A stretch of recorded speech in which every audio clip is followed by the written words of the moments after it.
Hello, I'm Ethan with the Christian Club at West LA College, and as we've been discussing Christianity in the 21st century, we found it profitable to do a contrast between a culture of death and a culture of life.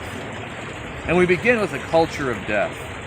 In Revelation chapter 17, John introduces us to who he calls the whore Babylon.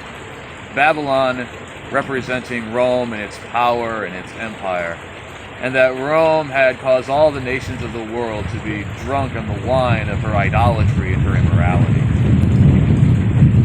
Ever since the Tower of Babel, which would become Babylon, human beings have sought to impose their power and order upon the creation, to make monuments to glorify themselves, and to maintain control and power over things. Whenever we have people take the good gifts that God has given them and attempt to establish and exert control and dominion over them, we find the culture of death.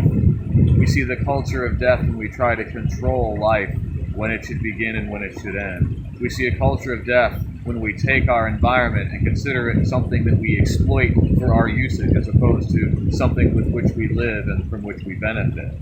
We find a culture of death when people are regarded in terms of their productivity and not in terms of their value in the sight of God.